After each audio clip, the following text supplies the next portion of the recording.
ಎಲ್ಪಿಜಿಗೆ gas ದುಬಾರಿ ಮಾಡಿಲ್ಲ.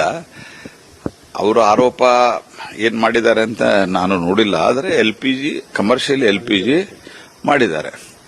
Commercial LPG ಅದು ಆ ಕಂಪನಿ ನಿರ್ಣಯವನ್ನ ಮಾಡ್ತದೆ. ಎರಡು ಸಂಗತಿ ನಾವು ಇದರೊಳಗೆ ಅರ್ಥ ಮಾಡ್ಕೋಬೇಕು. ಮೊದಲನೇದ್ದು, ಇವೆಲ್ಲ ತೀರ್ಮಾನಗಳು ಆಕ್ಚುಲಿ ಇದನ್ನ ಲಿಬರೈಸ್ ಎಲ್ಲಾ ಹಂತದಲ್ಲಿಯೂ ಆಗಿದೆ. ಕಾಂಗ್ರೆಸ್ 2004ರಿಂದ 10ರಲ್ಲಿಯೂ ಸಹಿತ ಕಂಪನಿಗಳು ಫ್ರೀ ಅವರಿಗೆ ಅವಕಾಶ ಕೊಟ್ಟಿದ್ದಾರೆ. ಯಾಕಂದ್ರೆ ಅಲ್ಟಿಮೇಟ್ಲಿ ಇದು ಇಟ್ ಡಿಪೆಂಡ್ಸ್ ಆನ್ ದಿ ಜಾಗತಿಕ ಸ್ಥಿತಿಗತಿಗಳ ಆಧಾರದ ಮೇಲೆ ನಿರ್ಣಯ ಆಗ್ತದೆ.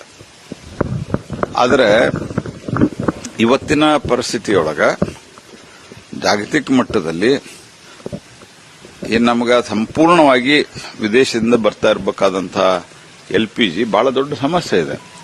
ಅನೇಕ ದೇಶಗಳಲ್ಲಿ ಇಲ್ಲವೇ ಇಲ್ಲ, ಪೆಟ್ರೋಲ್ ಡೀಸೆಲ್ ಇಲ್ಲ, ವರ್ಕ್ ಫ್ರಮ್ ಹೋಮ್ ನಡೆದಿದೆ. ಆಮೇಲಿಂದ ಕೆಲವು ಅತ್ಯಂತ ಒಂಥರ ದರಿದ್ರ ದೇಶಗಳಂತೇನಿದಾವೆ, ಪಾಕಿಸ್ತಾನ ಇದೆಲ್ಲ, ಇಲ್ಲಿ ಸಂಪೂರ್ಣ ಆಕ್ಟಿವಿಟಿ ಬಂದಾಗಿದ್ದಾವೆ. ಆದರೆ ಭಾರತದಲ್ಲಿ ಇವತ್ತಿಗೂ ಸಹಿತ ಒಂದು ಕಡೆನೂ ಪೆಟ್ರೋಲ್ ಡೀಸೆಲ್ ಡ್ರೈ ಆಗಿಲ್ಲ, ನ್ಯಾಚುರಲ್ ಗ್ಯಾಸು ಡ್ರೈ ಆಗಿಲ್ಲ. ಎಲ್ಪಿಜಿ ಯಾಕಂದ್ರೆ ನಮ್ದು ಈ ಹಾರ್ಮುಜ್ ಜಲಸಂಧಿಯಿಂದನೇ ನಮ್ದು ಬರಬೇಕಾಗಿರೋದ್ರಿಂದ ಇದು ಸಮಸ್ಯೆ ಇದೆ. ಈ ಸಮಸ್ಯೆಗಳ ಮಧ್ಯೆನೇ ನಾವು ಡೊಮೆಸ್ಟಿಕ್ ಉತ್ಪನ್ನವನ್ನು ಜಾಸ್ತಿ ಮಾಡಿ, ನಾವು ದೊಡ್ಡ ಪ್ರಮಾಣದಲ್ಲಿ ಉತ್ಪಾದನೆಯನ್ನು ಜಾಸ್ತಿ ಮಾಡಿ, ನಮ್ಮ ಸಂಪೂರ್ಣ ಪ್ರಯತ್ನ ಇದರಲ್ಲಿ ನಡೀತಾ ಇದೆ.